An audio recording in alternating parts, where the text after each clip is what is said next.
Sveiki, jūs žiūrite tinklalaidę Memel Talk apie Klaipėdą ir žmonės, kurie kuria mūsų miesto istoriją. Šiandien jau trečiasis Klaipėdos renginių gido epizodas. Pirmame video kalbėjau apie pirmąją Klaipėdos bienalę, organizuojamą Klaipėdos kultūrų komunikacijų centro.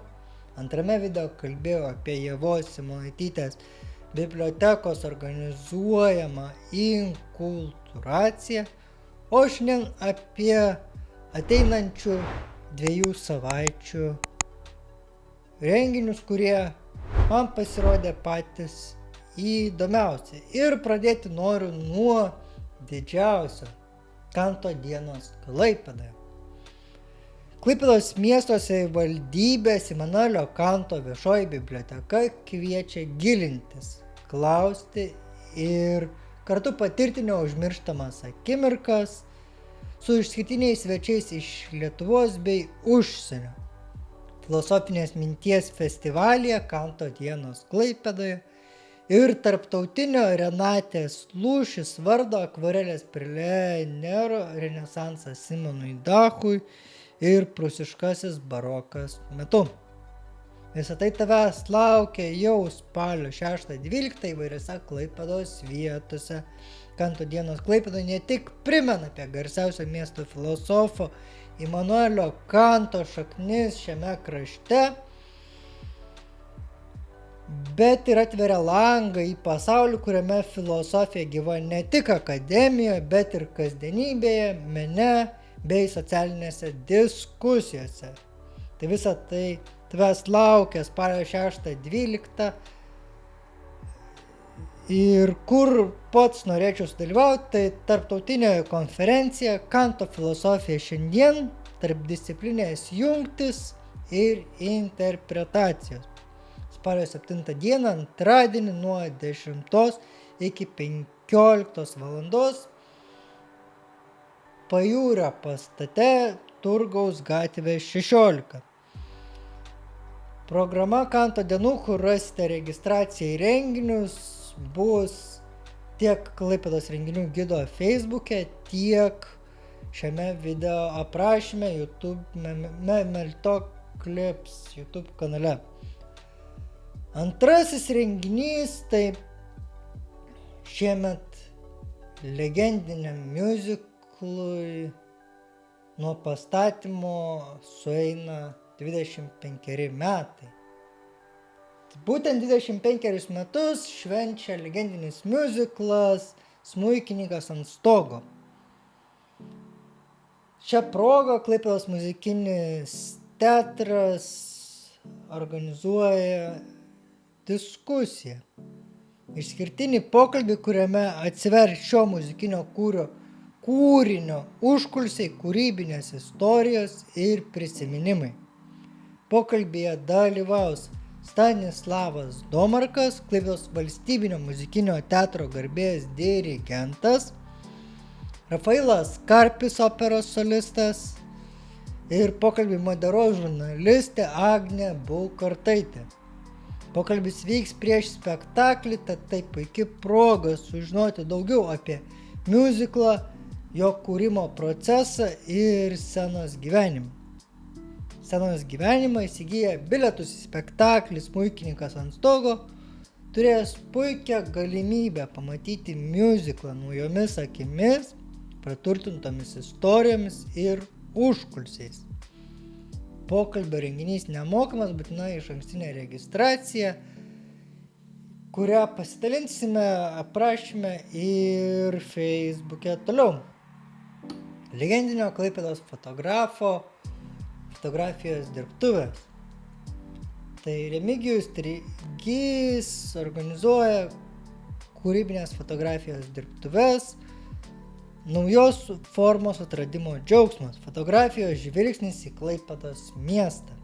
Spalio 11 ir 12 dienomis nuo 12 valandos vyks 2 dienų Remigijaus Trigio kūrybinės fotografijos dirbtuvės visiems besidomintiems fotografija nuo 16 metų.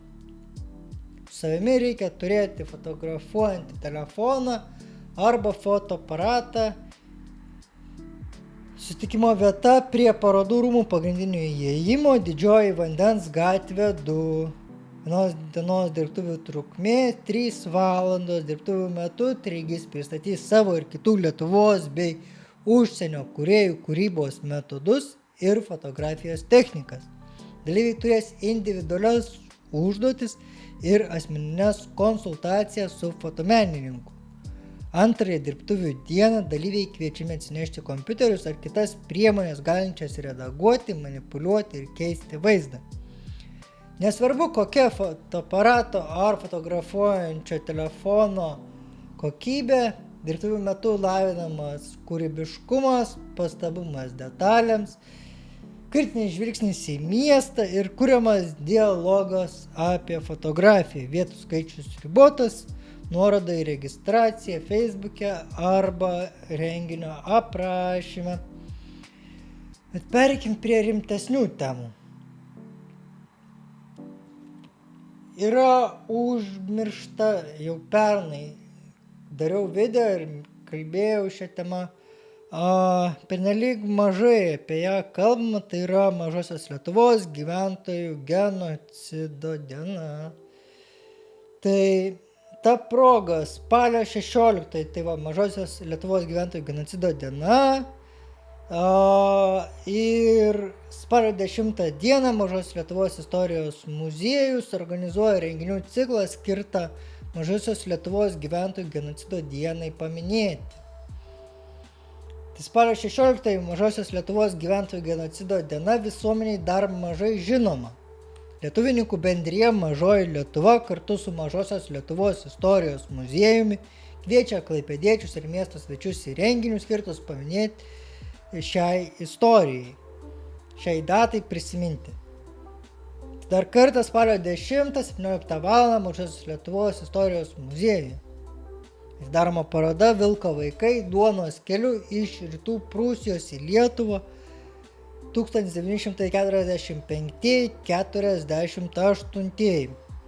Jos metu profesorė Rūt, pavardės neištarsiu, net nebandysiu, pamatysit renginio aprašymę, skaitys pranešimą apie Vilko ir karo vaikus.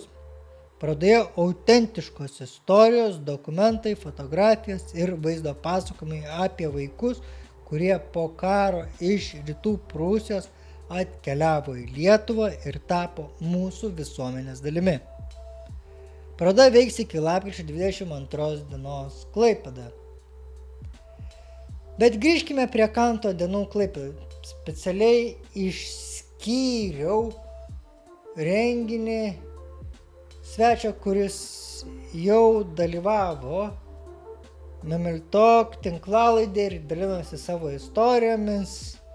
Tai yra Dominykas Matulionis ir jo debiutas Klaipėdoje, Narcizas ir Auksaburnis. Tai spalio 7 dieną nuo 18 valandos Klaipėdos miesto savivaldybės Imanuelio Kanto viešosios bibliotekos organizuojamas filosofinės minties festivalis Kanto dienos Klaipėdoje kviečia į interaktyvų spektaklį Narcizas ir Auksaburnis menų fakultete. Narcizas ir Auksaburnis tai spektaklis sukurtas pagal Hermano Hesės romaną tokiu pačiu pavadinimu Narcizas ir Auksaburnis. Ir kūrinio istorija aprėpia viso jaunuolio gyvenimą, kuris palikęs vienuolyną klajoja po viduramžių Vokietiją, ieškodamas to, ką galima pasakyti kaip gyvenimo prasmė. Spalio 7-18 val. Menų fakultete Dominyko Matulionio spektaklis Narcizas ir Auksaburnis. Tai tiek renginių šią savaitę. Mus paremti galite Contribui platformoje. Įdomiausias pokalbių ištraukas su šiuo video rasite Memiltok Clips kanale. Visi pokalbiai pagrindinėme Memiltok YouTube kanale. O svečių, kurie organizuoja šiuos renginius, tų svečių, kurie jau dalyvavo tinklalaidėj Memeltalk.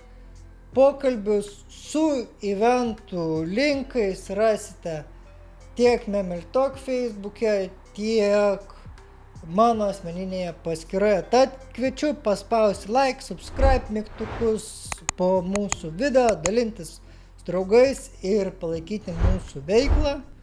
Susitiksime renginiuose.